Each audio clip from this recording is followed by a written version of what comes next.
welcome to Stillspeakpod. It's been a while since we've done some chit-chatting about the Murdaughs, and I actually should say it's been a while since I've rambled about the Murdaughs. But I didn't really know where to start, but I guess we'll start here. Let's start with updates first, okay? On Thursday, October 28th, Randy Murdaugh, which is Alex's brother, filed a civil suit against him. And then the next day, on Friday the 29th, John E. Parker, which is a lawyer at his law firm that was his colleague, also filed suit against him. And both of them, who are attorneys, are representing themselves. And Randy, the brother, is suing Alex to collect $46,000 that, Alex allegedly borrowed from him. And John E. Parker's suit says that it's for $477,000 that Alex borrowed from him. In Randy's suit, it alleges that prior to September 2nd, which is 2 days prior to the Salkehatchie Road shooting, Alex indicated to his brother that he needed a loan to cover an overdrawn bank account, and he said that he had already written other checks, including checks to workers, which would make his account more overdrawn. Now, this is really interesting because a lot of people have wondered how much Randy Murdaugh actually knew, because he's kind of come across as like even he is shocked to learn about Alex's financial issues. Well, I mean, you know how much your brother makes, you know how many properties he owns, right? Wasn't it alarming to you that he tells you that his bank is overdrawn and that he had written other checks already and that he was going to have, be more in debt once those checks went through in his account? Like, wouldn't you say, Alex, why? Like, where's your money? Where's your savings? Where's this? I mean, I think that should be a red flag, Randy. I'm just saying. And then it says, that the defendant did not disclose that he was in poor financial condition. I think telling you that his bank is overdrawn and that he's going to be even more overdrawn because he wrote checks, despite the fact that he was overdrawn, like he wrote these checks knowing he was going to be in the negative. I think that's disclosing that you have poor financial issues or a financial condition, right? Now, I don't think it takes a rocket scientist to figure that out, Randy, but whatever. And then it says that he loaned $75,000 to Alex under the condition that the loan would be repaid in 30 days. And I think that's kind of ridiculous as well, because it's like $75,000. You're giving him $75,000, which is a significant amount of money to cover these checks. And then you somehow thought that 30 days later, he was going to give you that $75,000 back. From where, Randy, if he was so in a bad position that he couldn't take money from savings to cover these checks? But okay. And then it didn't stop there, because Randy didn't learn his lesson, because he later, after Alex's shooting on the road and him admitting to the opiate addiction, and where they found out that he was misappropriating funds, after that, Randy paid $15,000 to enter Alex into a drug treatment facility in Orange County, Florida. So, okay, you could be like, well, he wanted him to get help for this opiate addiction, but you gave him $75,000, right? Right before this shooting. And I don't know when it was, because it says prior to September 2nd. So when did he give him the $75,000? Okay. Then you know about this shooting. You know that he was misappropriating funds now. You know about this addiction. You probably would have, should have realized you're not getting your $75,000 back. And then you go ahead now and you also give him $15,000 to put him into a drug treatment center. And now you want that money back too. Well, why did you do it to begin with? That was just not... To be blunt, that was dumb. Sorry, Randy, but allegedly that was dumb. Really. Why would you do that? So, of course, this brings it to $90,000 that's owed to Randy. And apparently it's reduced to $46,500 because Buster Murdaugh sold his uncle a tractor and other heavy equipment to cover some of that debt. And that's also interesting because it's like now Buster is trying to clean up for his dad. Ugh, crazy. Now, in John E. Parker's suit, he alleges that he loaned Alex money on 3 occasions. One was $150,000 on March 5th of this year. The next one was $77,000 on May 19th. Now, that's, a few weeks prior to the deaths of Maggie and Paul. And then he gave him $250,000 July 15th. So about 5 weeks after the double murders. So he gives him $150,000. He doesn't get it back. He gives him another $77,000 2 months later. He doesn't get it back. So Alex is borrowing money prior to the deaths of his son and wife. And then he doesn't stop there, because then he gets another $250,000 from John E. Parker in July. Okay? Again, John E. Parker, after you didn't get your $150,000 back, why would you go and give him another $77,000? And then when you didn't get either of those back, why did you go and give him now $250,000? And then some point before September 2nd, Alex also hits up his brother, right, for the $75,000. Are you freaking kidding me here? This is insane. And so it kind of shocks me when I see people say, oh no, Alex had no hand in the deaths of his wife and son. He may not have, but I definitely lean that way. And so when I see that, I go, when you're talking finances, and if you follow true crime cases, 9 out of 10 times, probably even more than that, probably like 9.5 out of 10 times, there's a financial motive there. This is a significant amount of money. At some point, his wife was going to know about, right?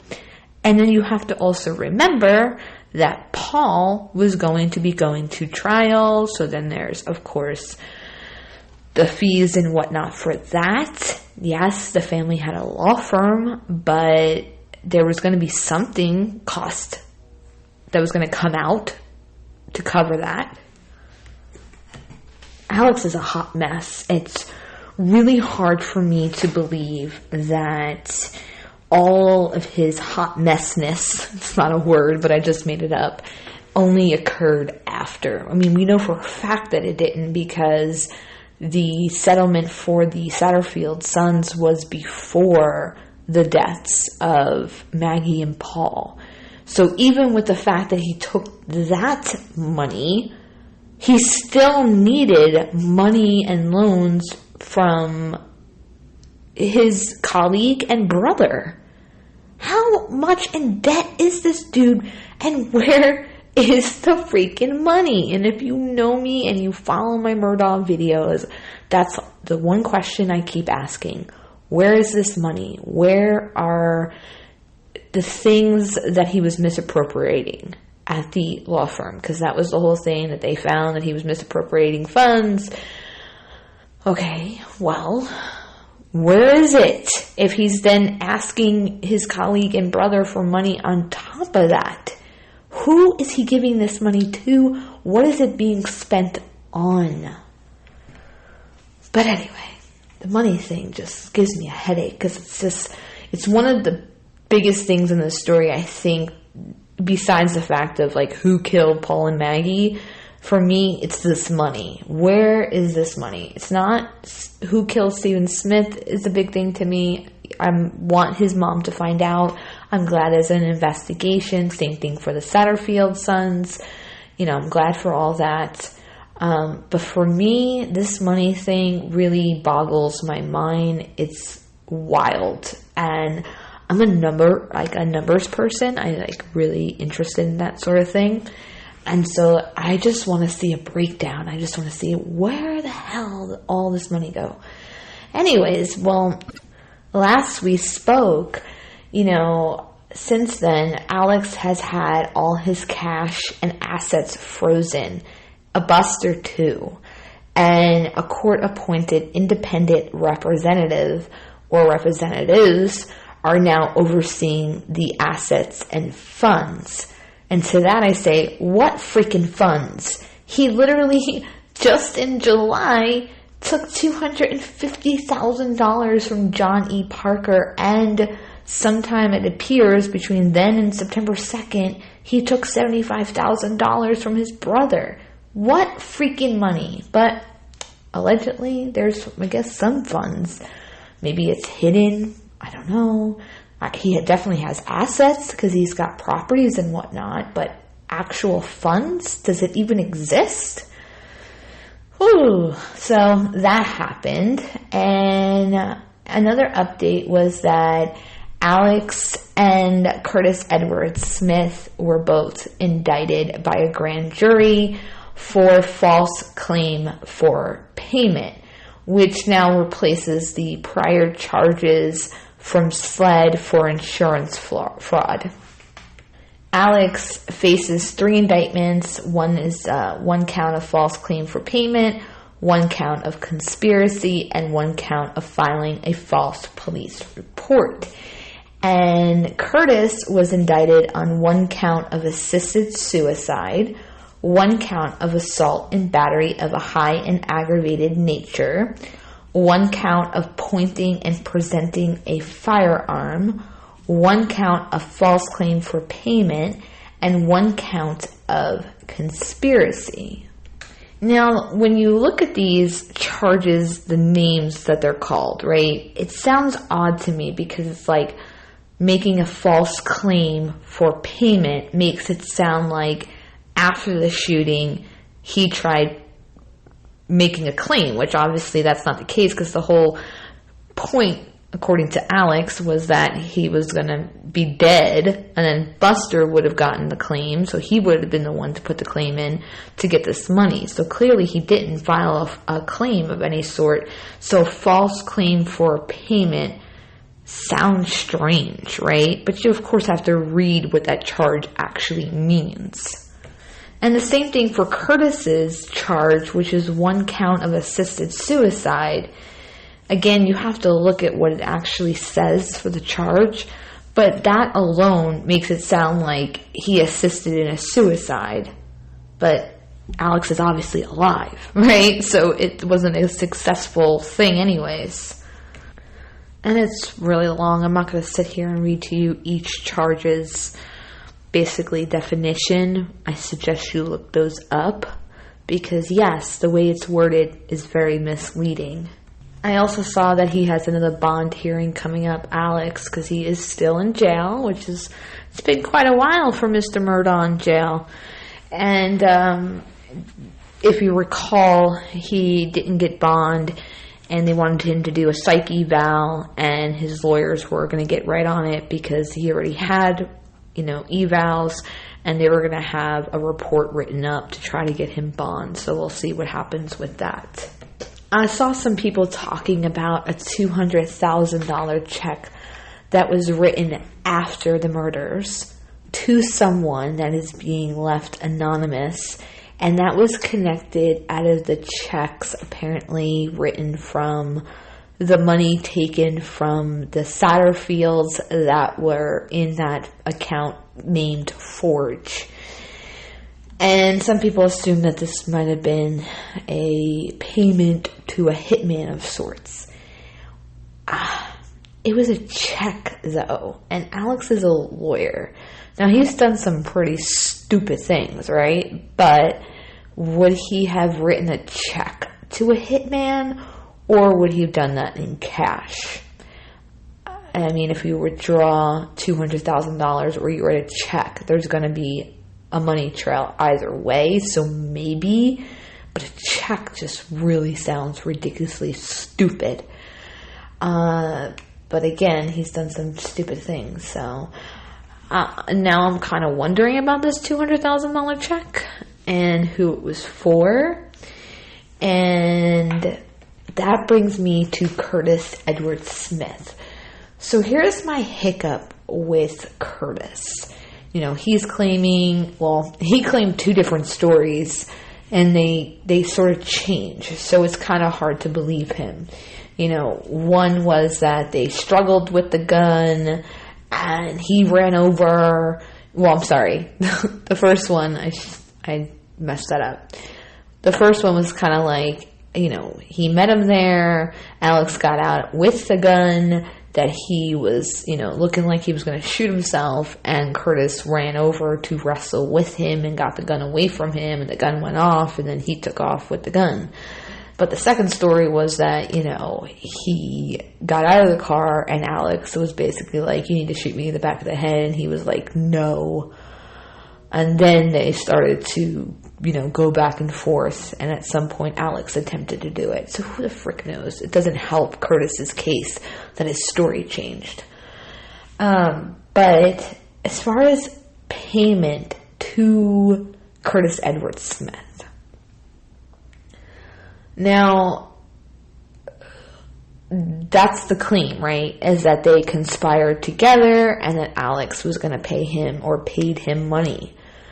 And so my thing is, where is that money then? You know, if he gave him cash or, you know, a check for $200,000, there should be a money trail to that.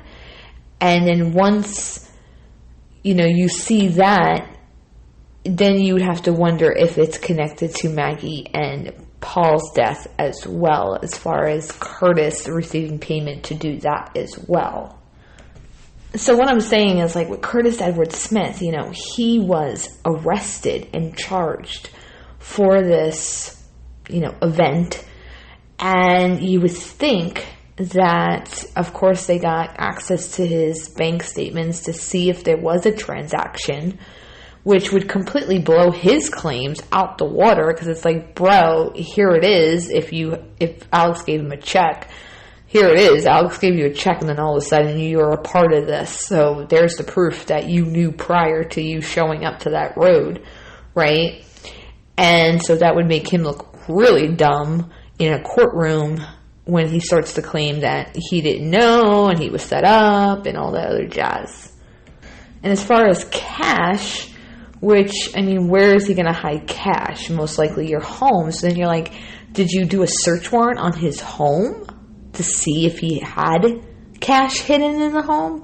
Where's the money? I haven't seen a single reporter say to him, you know, they're claiming that you got paid to, you know, take Alex out. I haven't seen any reporter say, you know, is that true? Even though he's claiming that he had no idea, you still should be asking that question to see his reaction. And I mean, Alex, if it's true that they planned this together and Alex paid him, right? Alex had to have paid him prior to the event, because if Buster's not involved, then once Alex would have been dead if it was successful, right? Then how would Curtis have gotten his money? That would mean that Buster would have had to have known that this was going to be happening, which I want to give Buster the benefit of the doubt that he wouldn't want his father killed, but who knows, right, with this story. But so he had to have been paid prior, because if it succeeded, Alex would have been dead. And I don't think if he did pay him, it was like $1,000. I'm going to assume it was, a significant amount of money, at least 20 grand, if not more than that. Which then goes, okay, did he pay him? If he paid him, did he pay him with this money that either Randy gave to Alex or John E. Parker, right? Because, the last loan amount that John E. Parker gave was in July. And it says prior to September 2nd, Randy did the $75,000. So did you use money that was loaned to you to pay Curtis Edward Smith? Because that'd be effed up, if you ask me. And this leads me to the weapon, because that's another thing that the media never asks of Curtis. Where's the gun? Because he claims that he left, he disposed of the gun, he's never disclosed of where, he's never told the cops, he's never turned it over to the cops or the investigators with SLED. So, I have not seen a media person put him on the spot and be like, why are you not giving the gun up? Why don't you go get the gun where you disposed of it, or go look for it, and why don't you turn it in? Yada, yada, yada. Something about the gun. Now, his recent interviews, he had his lawyer with him, so that could be why, because sometimes when you do interviews with a lawyer present, they'll tell you ahead of time what you're allowed to ask and what you're not allowed to ask. But in the first interview that I saw with him with the New York Post, I didn't see or didn't give the impression that he had a lawyer when he was doing that interview. So who knows? So then I think about this weapon a little bit, right? And then we go back to talking about Maggie and Paul's murder and a possible gun that's missing, or two guns that are missing. Allegedly, according to SLED's paperwork, there was a firearm that was taken into custody. We don't know if that was a murder weapon or a gun that was found, somewhere near the scene or in the home. Again, I find that hard to believe. I said this already in another video, that they only found one gun at the home because this was like their hunting lodge. So I would think there'd be many guns there, and they would take them all into custody, not just one of them. At the same time, it could have just been one of them if that was the gun that they believe killed one of the two, right? So if it's like, well, we know that it was a shotgun with Paul, right? And maybe they found one shotgun out of 20 guns, then yeah, you're going to take that gun in case that gun is the murder weapon. But only one was taken, and allegedly there was two guns used. And so obviously there is a weapon, regardless, that's missing from the crime scene of Maggie and Paul's murder. And there's also the gun missing from the shooting on the side of the road that he allegedly, Curtis, got rid of. So my mind kind of thought about this for a moment the other day, and I was like, I wonder if, because it was alleged that Alex supplied the gun to Curtis, if the gun that was supplied to Curtis was the same gun that killed Maggie and Paul, and now it would be Curtis whose hands are on the gun. And maybe that's why possibly Curtis thought about that after the fact and is not willing to go and retrieve this gun, because he's like, shit, now my handprints are on that gun, and if that gun was used to kill Paul and Maggie, then I'm in a world of hurt, right? Because here's the thing, and I said this before, I'm not sold that the day of this shooting, Alex actually wanted to die. For me, I lean more towards that this was all done as a distraction, because he had just been caught by the law firm about the misappropriating of funds and had been, forced to resign the day prior, and he knew that was going to be headline news, and he needed something to be a distraction from that. And so I then was like, well, maybe it's not that. Maybe what this was all about was a way to frame Curtis Edward Smith for the deaths of Paul and Maggie. If Alex is the one that had killed or had someone kill his wife and son, which I saw in a post the other day in a group, and it's pretty split down the middle. I'd say maybe 60% do believe that Alex was involved in the deaths of Maggie and Paul, and about 40% believe he was not. So that's rather fascinating. For me, it's really hard to overlook all the other things connected to Alex and then say, but he didn't kill his wife and son. So it's hard. It's hard to do that. At the same time, yes, it's absolutely plausible that he might just be a terrible person who did, very bad things and made very poor decisions, but is not a murderer or did not want his wife and son dead. He certainly isn't helping himself in any way, shape, or form. And he seems to be the one that has the most motive. I know a lot of people want to think that this is a revenge thing, that somebody had it out for this family because of everything that surrounds them, whether it's Mallory Beach or Stephen Smith or the Satterfield death. Somebody trying to send Alex a message of knock the shit off, at the same time goes through double murder to send a message. I don't know. But even with the revenge thing, it just doesn't add up yet for me. Because, for example, with Mallory's death, Paul was going to trial, right? Now, people will say, well, he was probably going to get off because, his family's so well known and they're lawyers and this and that. But even still, he was going to court. There really was no reason at that point to kill not only him, but his mother.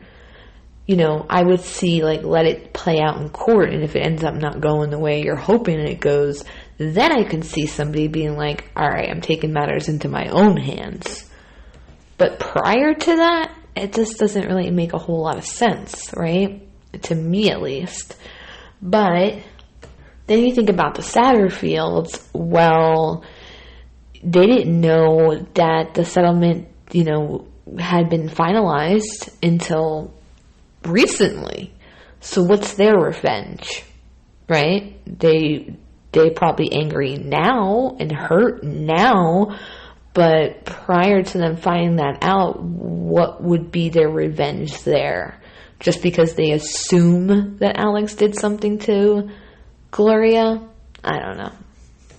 Then as far as Stephen Smith's death, that was some years back, 2015, and then somebody 6 years later just decided, I'm going to kill Paul and Maggie Murdaugh? I don't know.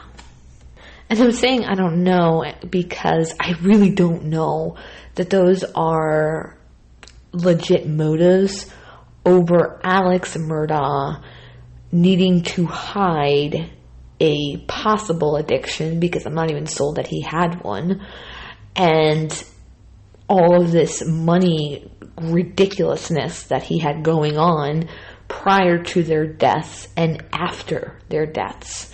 So if he was trying to do some sort of insurance scheme with this, and that's actually really true, which I'm not sold on, who's to say he wasn't trying to do that with their deaths in some way, and it involving money, hiding money, trying to keep a secret, etc. Because let me remind you, 3 days before Paul and Maggie were murdered is when there was a motion in court to get the Murdaughs to hand over their financial records.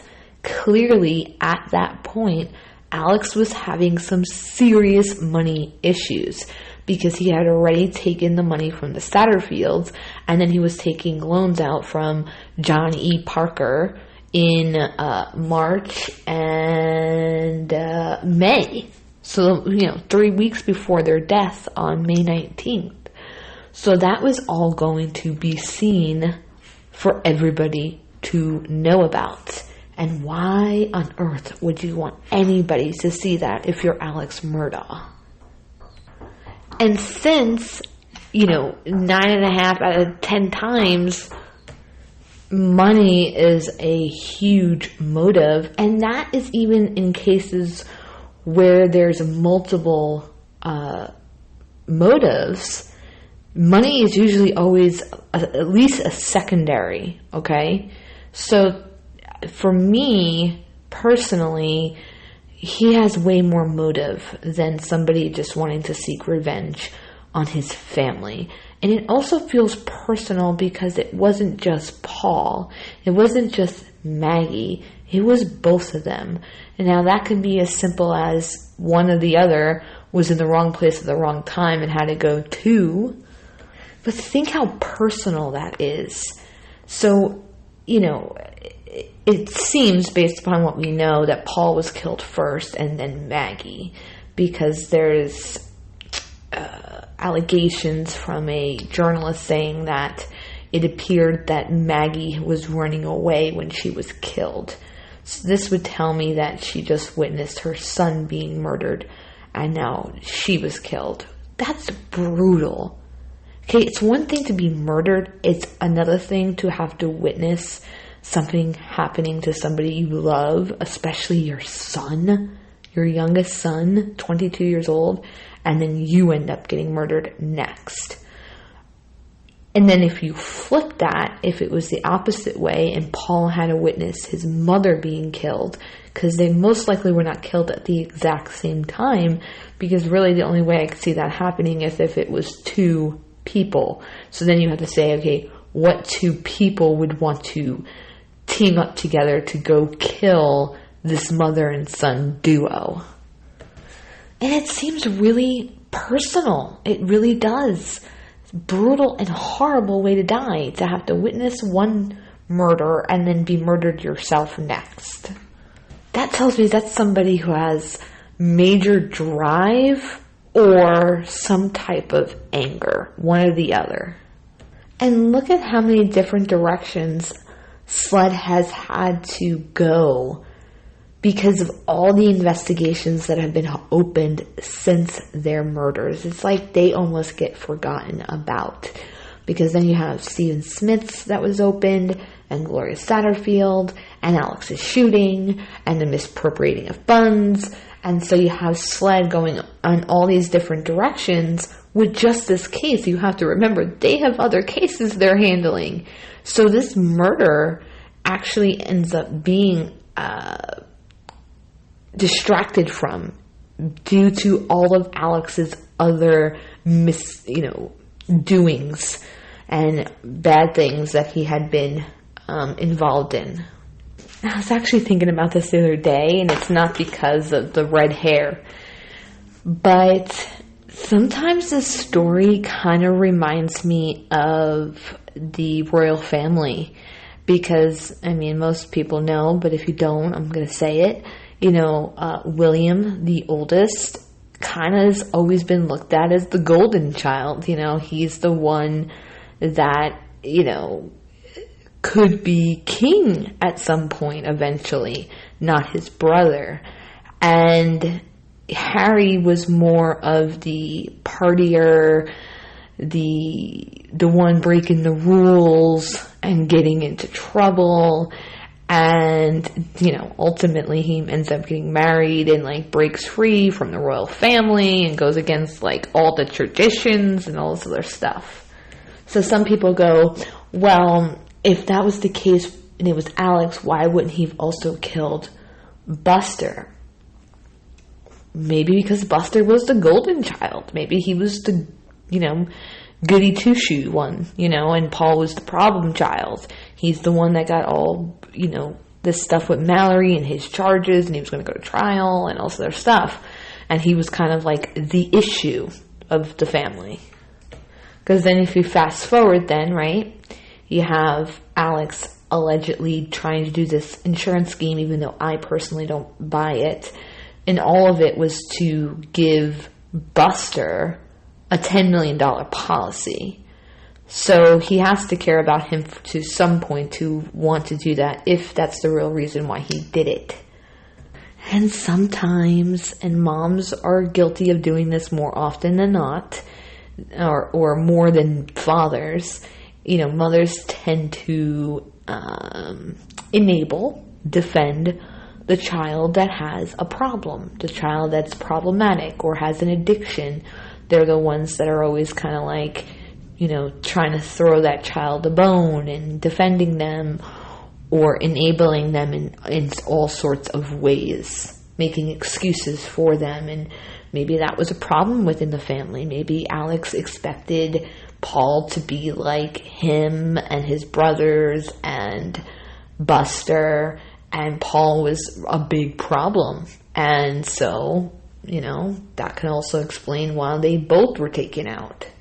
At the same time, Alex himself is a problem, right? He has a lot of issues and things that he was doing at this time. So you're like, okay, well, why would he be upset and with Paul being problematic when he himself was problematic? Well, people are hypocrites. Maybe there was a fear that Paul's wrongdoings would shine light onto his own wrongdoings. And what do I mean by that? Well, again, let's go back to June 4th, when the motion was filed to get the financial records. That was because of Paul's, situation with Mallory's death, that was being asked for. So Paul's problems might have shined a light on his own problems, and he needed to end that and quick. Again, these are just ramblings. This is what I do with the Murdaugh case. I go into all these crazy things, right? Because there's a lot of play here, and there's a lot to kind of play around with and consider as possibilities here. And I wanted to keep this short and sweet because I have family in town. We were out all day. We're going to be going out all day tomorrow. So the last thing I wanted to talk about before I end this is I had the most crazy moment the other day. I had the Murdaugh story on my brain, and I was on YouTube, and when you're watching YouTube and one video ends and it leads into another video and another video, and maybe you're just not by your phone to change the video, so you're just listening to the video. Well, a video started playing, and something was said that I already knew. Okay, so hear me. I knew this, but hearing it said out loud again triggered something in my brain in that moment that I hadn't thought about prior. What is that? Well, the person brought up Maggie's phone being allegedly found on the side of the road outside of the Moselle property. Now, I think this is speculation or rumor, I should say, not speculation, but rumor, that's where it was found. I don't think that anywhere SLED has confirmed this information. If somebody has something confirming it, great, please share it with me. I looked and didn't see anything anywhere, but if that's true and her phone was up the road, depending on how far up the road, I think there is a possibility that while Alex was on the phone with 911, if he's involved in their deaths, that he is actually the one who put it there while he was on that 911 call.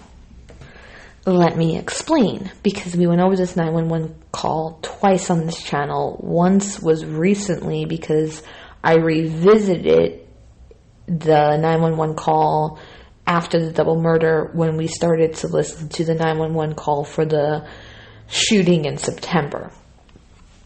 And in that video, I talked about how at one point you hear the car door dinging, and then you hear the door shut, and then you hear the door open, then you hear the door shut, and every time the door opens and shuts, obviously you hear the car door, the dinging that happens inside of a car. I don't know what the heck you want to reference it. And then at this point, it starts to sound like Alex is yelling into the phone. Like he had put it on speaker and was yelling from a little bit of a distance away from it. So when I heard this piece of information again in my brain, I was like, oh my gosh, because I want you to go, I'm not going to play it again, okay? You'll get better sound quality if you just go listen to it for yourself again with this in mind, okay? When you start to hear his car door dinging and the door opening, and then you hear it shut, is when you no longer hear the dogs barking. Now, it could be because he shut the door, right? At the same time, mix that with how he sounds, where he says, oh, I'm going back down there, which made no sense at all. If you had already been up to the bodies and you saw them because you said they weren't breathing or moving, why are you going back down there? Most people would avoid going back to see that, seeing your dead loved ones. What was his purpose for going back down there? And so he says this right as the dinging and doors are going. And there's a full 3.5, 4 minutes of the phone call where this is going on. He's yelling into the phone. You don't hear the dogs. And so you're like, well, if he's in the car, why wouldn't he just be holding the phone? Why does he have it on speaker and he's yelling into it? And then at one point he says, are they on their way? So this sparked me to look up where Colleton County Police Department was, and it's like 20 minutes away. That being said, of course, they always have cars out, so there might have been an officer closer, right? But he would know, based upon being a lawyer and probably reviewing 911 calls many times in his life, how long it was going to take them to arrive, right? And even if police saw him coming back to the property, he could have just said, oh, I went driving around to see if I can find a suspect or somebody walking around who might have done this. He could have, kind of blown it off that way. Like, that's where I was. I was looking for a suspect. And it being on speaker and yelling into it also would make sense if he was going to dispose of a phone, because that night it was raining outside. And if he had to get out of the car to throw the phone, right? If he stopped on the side of the road and threw it into the, trees that are right there, you wouldn't want to get the phone wet. You usually don't try to use your phone when it's raining outside, like walking around in the rain on the phone normally. And so I can imagine leaving the phone on speaker, putting it like on the console, stepping out of the car and yelling from outside the car into the phone. So that's what I want you to do until we talk next time. Go back to the 911 call with this in your brain. Listen carefully for the dinging, the car door opening, the car door shutting, him saying, I'm going back down there, which makes absolutely no sense. And down where? I didn't see any hills. Where are you going down? Maybe that's just a way he speaks because he's from the South. I don't know, but it's just odd to say down there. And then listen as he's yelling into this phone, and then you hear again the dinging in the car door, and then him saying, are they on their way already? And then tell me what you think. Do you think I'm crazy? Do you think it's impossible? Do you think it matches up with what I'm saying? Well, let's talk about it. And a final thought, I think that the Johnny Parker and Randy Murdaugh's lawsuit thing, not that they don't deserve their money back. I mean, if they really were unaware, which I find hard to believe, but even if they were unaware, they deserve their money back. Yes, absolutely. At the same time, with everything else that's going on and all the suits against Alex, and God knows how many victims we don't even know about yet, I don't know. I feel like you couldn't wait a little while, because Alex actually confesses to this, and so it's kind of going to push them up to the top of the pile.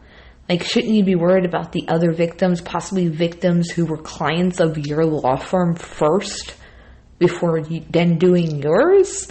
Again, I think they deserve their money. I'm not saying that. I just don't know that it was like the best decision to do it now rather than waiting a little bit and allowing the victims to go first that he actually screwed over, like the Satterfield sons, in that kind of way, not where you made a loan deal with him type of way. But whatever, it's done, right? Nothing I say is going to change that. So they filed their suit, and that's that. But, I don't know. Randy, I just... Alright, just hear me out, Randy. Allegedly, okay? Allegedly. You claim that he didn't disclose his poor financial condition, yet he told you his bank was overdrawn. A brother of yours that should have had maybe not millions of dollars, but at least thousands of dollars in not only his account, but his savings account, and that didn't send off a red flag to you that he was in a poor financial situation. I don't know, man. I think that's rather common sense. So it probably wasn't wise on your behalf to do something like that and give him money and then later give him $15,000 to go to drug treatment when he didn't even pay you back for the $75,000. But hey, whatever. And to do the $15,000 after knowing that he was misappropriating funds, what were you thinking? Seriously, what were you thinking? Now, Johnny Parker, he might not have had any freaking clue, but if Johnny Parker had enough money to loan out $150,000 on March 5th, $77,000 on May 19th, $250,000 on July 15th, you're his colleague. Wouldn't you assume that he's making relatively the same amount of money as you, and he doesn't have that, and you're having to give him almost $500,000 in a 4-month period of time? Did that not send red flags to you? So I'm finding it a little hard to believe that colleagues at this law firm were completely clueless to Alex's financial problems. That being said, is this why they ended up, hiring a financial accountant to look into the funds and found the misappropriating of funds, causing him to resign the day before the shooting on the side of the road? That's possible. Maybe like Randy was like, oh, I loaned Alex, X amount of money, and John's like, so did I, and I gave him money this time and this time and this time, and they were like, oh my god, maybe something's going on here. At the same time, I'm like, how did you not know it sooner than then? That doesn't add up to me. So my thing here is, how much does the law firm actually know? Who's involved, if anybody, at all, at that firm? I guess that's another thing we're just going to have to wait and see about and see how that unfolds. At minimum, I find it very hard to believe that his brother did not know. But maybe he really didn't. Maybe he has a good explanation as to why. I'd like to hear it. And with all this money, who the hell is paying for the lawyers for Alex right now? I mean, he owes, almost $500,000 to Johnny Parker. He owes, $45,000 to his brother. And he obviously didn't have money in any of his accounts, prior to getting money from them, unless he lied and he really did have money. We don't know. The bottom line here is we don't freaking know about the finances, and it drives me nuts because that is the biggest part of this story, in my opinion. So I'll just be patient and wait to hear more about the finances. So we're going to end up here and be done for the night. I'm not sure if I'll be back tomorrow night. Possibly. Got to see how the day goes. And then on Wednesday, family that is in town leaves, so I'll be back to my regular scheduled programming. So until next time, I'll see you soon.